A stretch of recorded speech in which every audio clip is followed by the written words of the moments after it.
आज आपके समक्ष लेकर आई हूँ एक कहानी जिसका शीर्षक है बड़े भाई साहब और जिसके कहानीकार हैं मुंशी प्रेमचंद जी।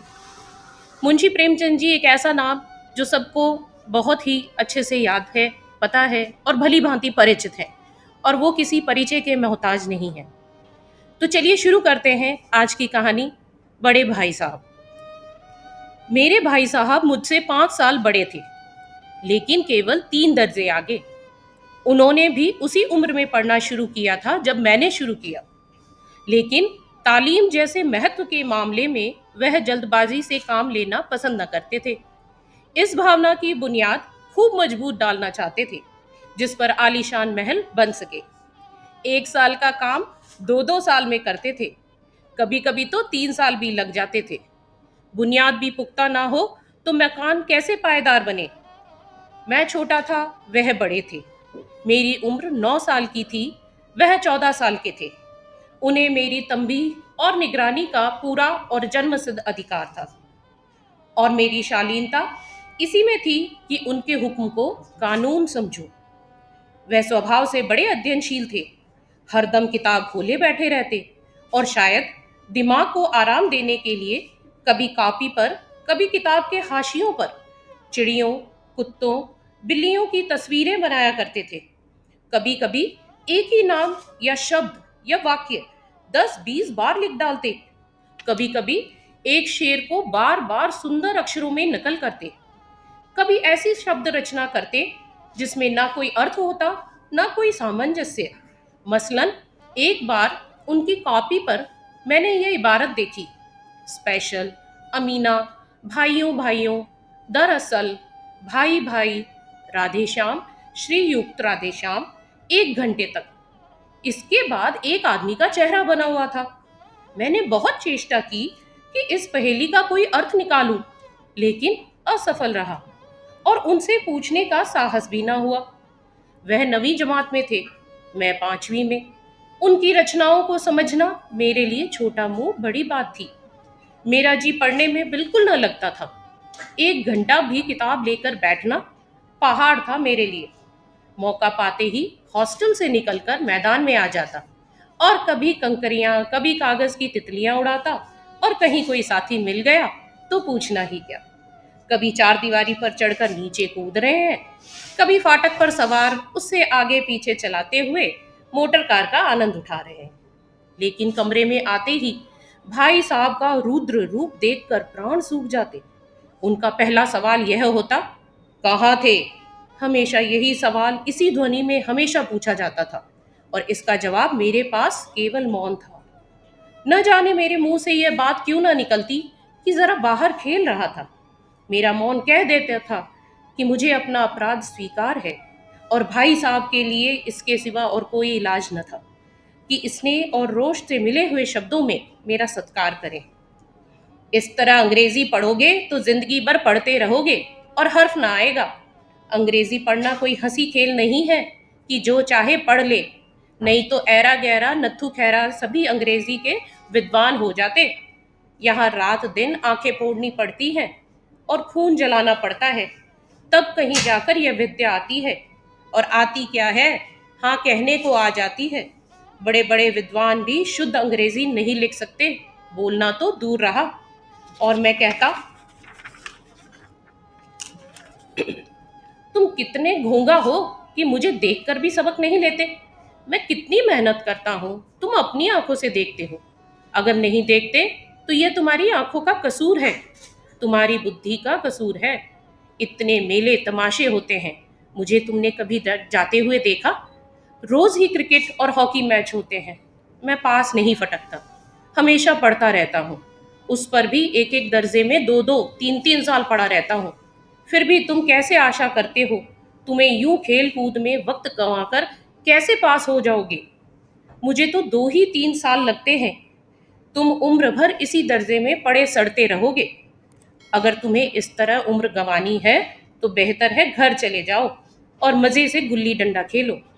दादा की गाड़ी कमाई के रुपए क्यों बर्बाद करते हो? मैं यह लताड़ सुनकर आंसू बहाने लगता। जवाब ही क्या था? अपराध तो मैंने किया, लताड़ कौन से है? भाई साहब उपदेश की कला में निपुण थे।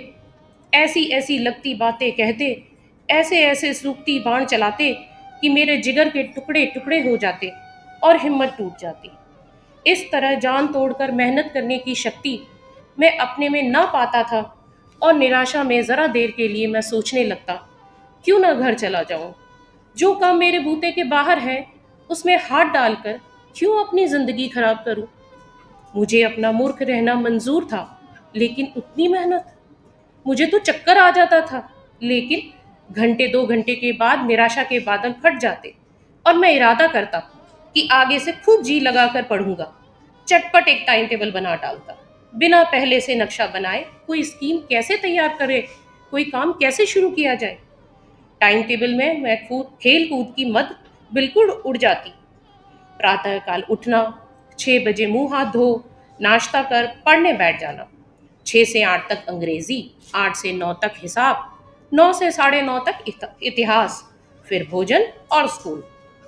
3:30 बजे स्कूल से वापस आकर आधा घंटा आराम, 4 से 5 तक भूगोल, 5 से 6 तक ग्रामर, आधा घंटा हॉस्टल के सामने ही टहलना, 6:30 से 7 तक अंग्रेजी कंपोजिशन, फिर भोजन करके 8 से 9 तक अनुवाद, 9 से 10 तक हिंदी, 10 से 11 तक विविध विषय, फिर विश्राम। मगर टाइम टेबल बना लेना एक बात है और उस पर अमल करना दूसरी बात। पहले ही दिन उसकी अवहेलना शुरू हो जाती। मैदान की वह सुखद हरियाली, हवा के हल्के हल्के झोंके, फुटबॉल की वह उछल कूद, कबड्डी को वह दाव पेच, वॉलीबॉल की वह तेजी और फुर्ती मुझे अज्ञात और अनिवार्य रूप से खींच ले जाती और वहां जाते ही मैं सब कुछ भूल जाता। वह जानलेवा टाइम टेबल, आंखें फोड़ पुस्तकें, किसी की याद न रहती और भाई साहब को नसीहत और फजीहत का अवसर मिल जाता। मैं उनके साये से भागता, उनकी आंखों से दूर रहने की चेष्टा करता, कमरे में इस तरह दबे पांव आता कि उन्हें खबर ना हो। उनकी नजर मेरी ओर उठी और मेरे प्राण निकले। हमेशा सिर पर एक नंगी तलवार सी लटकती मालूम होती। फिर भी जैसे मौत और विपत्ति के बीच भी आदमी मोह और माया के बंधन में जकड़ा रहता है, मैं फटकार और घुड़कियां खाकर भी खेल कूद का तिरस्कार न कर पाता। सालाना इम्तिहान शुरू हुआ। भाई साहब फेल हो गए, मैं पास हो गया और दर्जे में प्रथम आया। मेरे और उनके बीच में केवल 2 साल का अंतर रह गया। जी मैं आया, भाई साहब आड़े हाथों ले लूं, आपकी वह घोर तपस्या कहाँ गई। मुझे देखिए, मजे से खेलता भी रहा और दर्जे में अव्वल भी हूँ। लेकिन वह इतने दुखी और उदास थे कि मुझे उनसे दिली हमदर्दी हुई और उनके घाव पर नमक छिड़कने का विचार ही लज्जास्पद जान पड़ा। हाँ, अब मुझे अपने ऊपर कुछ अभिमान हुआ और आत्मसम्मान भी बढ़ा। भाई साहब का वह रौब मुझ पर न रहा। आज़ादी से खेल कूद में शरीक होने लगा। दिल मजबूत था। अगर उन्होंने फिर फजीयत की तो साफ कह दूंगा, आपने अपना खून जलाकर कौन सा तीर मार लिया। मैं तो खेलते कूदते दर्जे में अव्वल आ गया। जबान से ये हेकड़ी जताने का साहस भी ना हुआ, पर मेरे रंग ढंग से साफ जाहिर होता था कि भाई साहब का वह आतंक मुझ पर नहीं था। भाई साहब ने इसे भांप लिया। उनकी सहज बुद्धि बड़ी तीव्र थी और एक दिन जब मैं भोर का सारा समय गुल्ली डंडे की भेंट करके ठीक भोजन के समय लौटा, तो भाई साहब ने मानो तलवार खींच ली और मुझ पर टूट पड़े। देखता हूँ इस साल पास हो गए और दर्जे में अव्वल आ गए, तो तुम्हें दिमाग हो गया है। मगर भाईजान, घमंड तो बड़े बड़े का नहीं रहा, तुम्हारी क्या हस्ती है। इतिहास में रावण का हाल तो पढ़ा ही होगा। उसके चरित्र से तुमने कौन सा उपदेश लिया, या यूं ही पढ़ गए। महज इम्तहान पास कर लेना कोई चीज नहीं, असल चीज है बुद्धि का विकास। जो कुछ पढ़ो उसका अभिप्राय समझो। रावण भूमंडल का स्वामी था, उसे राजाओं का चक्रवर्ती कहते हैं। आजकल अंग्रेजी के राज्य का विस्तार बहुत बड़ा हुआ है, पर इन्हें चक्रवर्ती नहीं कह सकते। संसार में अनेकों राष्ट्र अंग्रेजी का आधिपत्य स्वीकार नहीं करते, बिल्कुल स्वाधीन है। रावण चक्रवर्ती राजा था। संसार के सभी महीप उसे कर देते थे।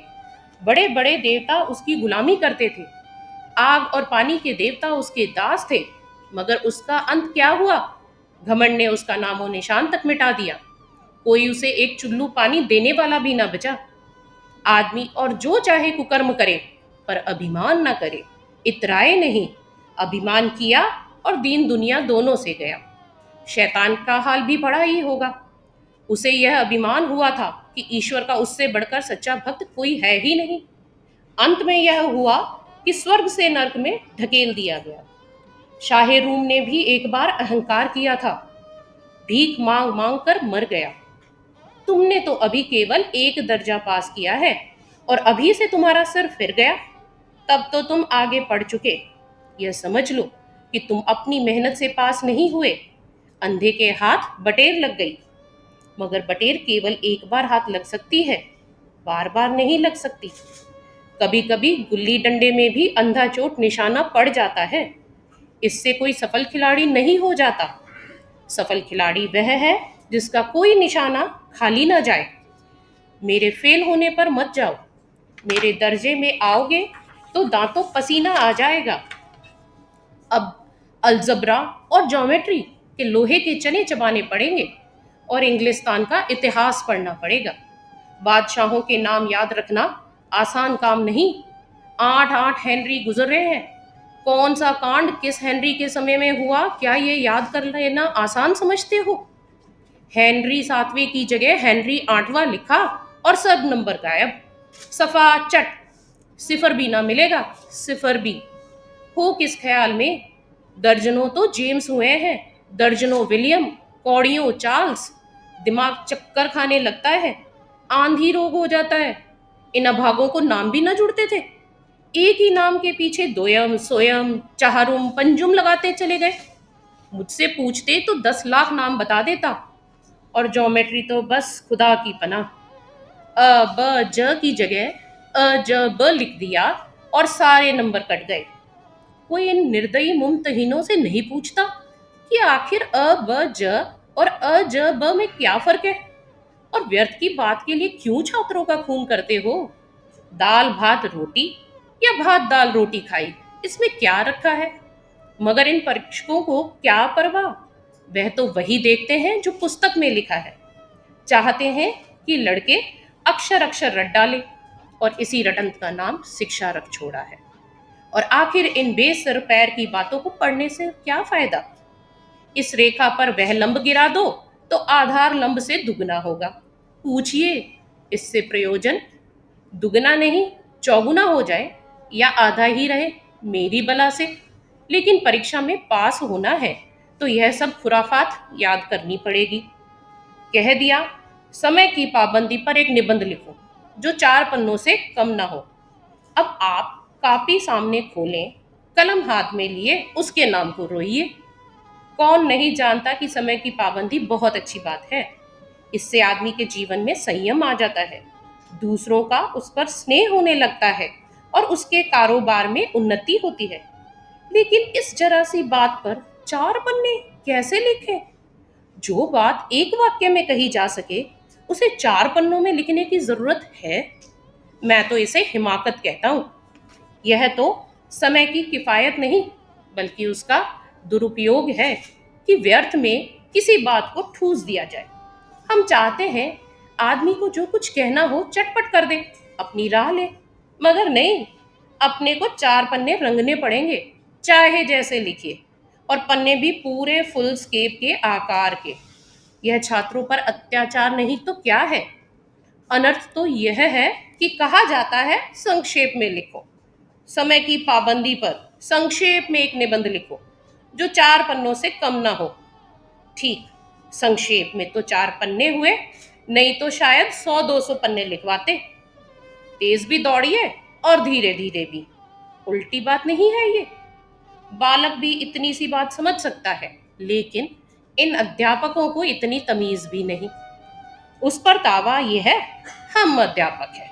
मेरे दर्जे में आओगे लाला तो ये सारे पापड़ बेलने पड़ेंगे, और तब आटे दाल का भाव मालूम होगा। इस दर्जे में अव्वल आ गए हो तो जमीन पर पाँव नहीं रखते। इसलिए मेरा कहना मानिए, लाख फेल हो गया हूं, लेकिन तुमसे बड़ा हूं। संसार का मुझे तुमसे ज्यादा अनुभव है। जो कुछ कहता हूं उसे गिरह बांधिए, नहीं पछताइएगा। स्कूल का समय निकट था। नहीं, ईश्वर जाने ये उपदेश माला कब समाप्त होती। भोजन मुझे आज निस्वाद सा लग रहा था।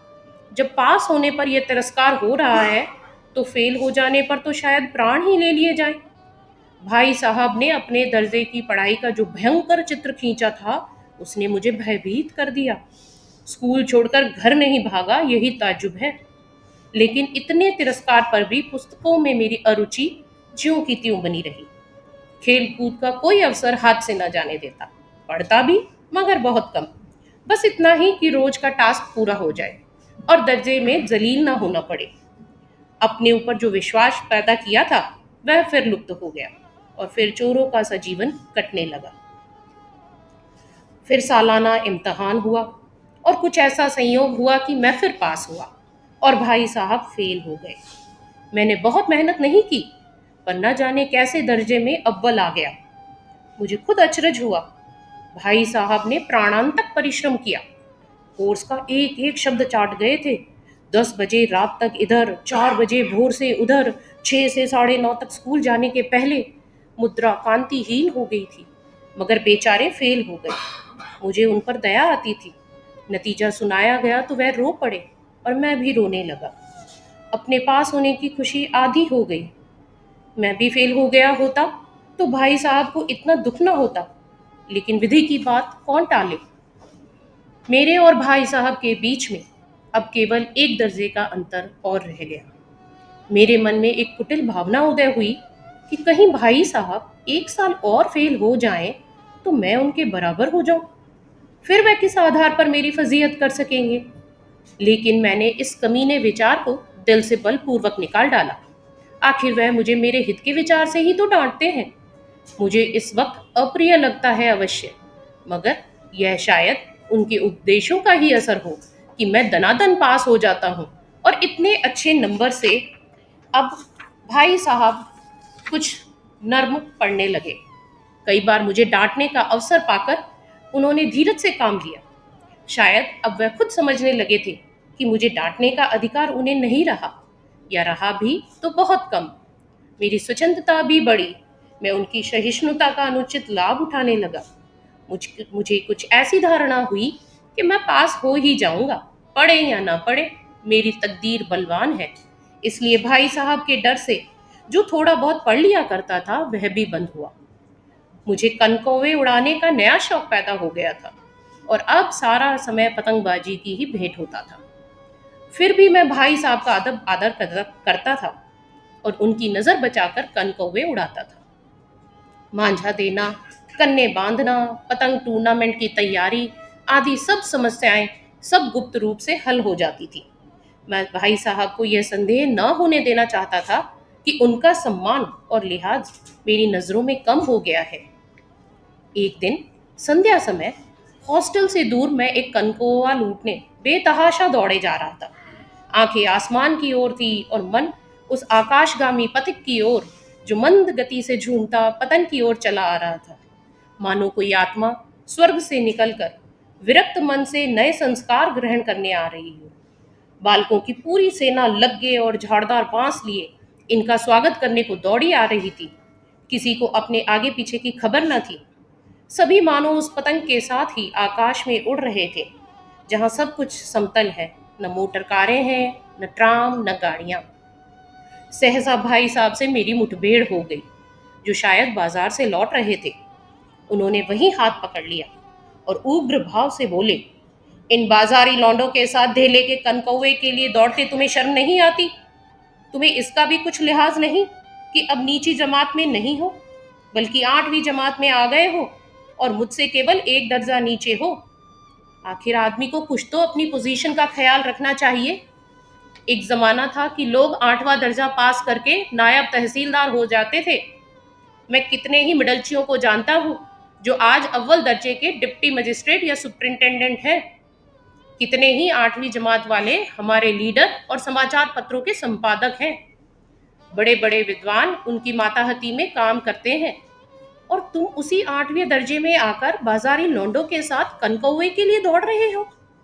मुझे तुम्हारी कम अकली पर दुख होता है। तुम ज़हीन हो, इसमें शक नहीं, लेकिन वह ज़ेहन किस काम का? जो हमारे आत्मगौरव की ही हत्या कर डाले। तुम अपने दिल में समझते होगे कि मैं भाई साहब से महज एक दर्जा नीचे हूं और अब उनको मुझे कुछ कहने का हक नहीं। लेकिन यह तुम्हारी गलती है। तुमसे 5 साल बड़ा हूं और चाहे आज तुम मेरी ही जमात में आ जाओ और परीक्षकों का यही हाल है, तो निसंदेह अगले साल तुम मेरे समकक्ष हो जाओगे और शायद 1 साल बाद मुझसे आगे भी निकल जाओ। लेकिन मुझ में और तुम में जो 5 साल का अंतर है, उसे तुम क्या, खुदा भी नहीं मिटा सकता। मैं तुमसे 5 साल बड़ा हूं और हमेशा रहूंगा। मुझे दुनिया का और जिंदगी का जो तजर्बा है, तुम उसकी बराबरी नहीं कर सकते। चाहे तुम एमए और डिलीट और डीफिल ही क्यों ना हो जाओ। समझ किताबें पढ़ने से नहीं आती, दुनिया देखने से आती है। हमारी अम्मा ने तो कोई दर्जा नहीं पास किया और दादा भी शायद 5वीं 6ठी जमात के आगे नहीं गए। लेकिन हम दोनों चाहे सारी दुनिया की विद्या पढ़ लें, अम्मा और दादा को हमें समझाने और सुधारने का अधिकार हमेशा रहेगा। केवल इसलिए नहीं कि वे हमारे जन्मदाता हैं, बल्कि इसलिए कि उन्हें दुनिया का हमसे ज़्यादा तजर्बा है और रहेगा। अमेरिका में किस तरह की राज व्यवस्था है और 8वें हेनरी ने कितने ब्याह किए और आकाश में कितने नक्षत्र हैं, ये बातें चाहे उन्हें न मालूम हो, लेकिन हजारों ऐसी बातें हैं जिनका ज्ञान उन्हें हमसे और तुमसे ज्यादा है। देव ना करे आज मैं बीमार हो जाऊं तो तुम्हारे हाथ पांव फूल जाएंगे। दादा को तार देने के सिवाय तुम्हें और कुछ ना सूझेगा।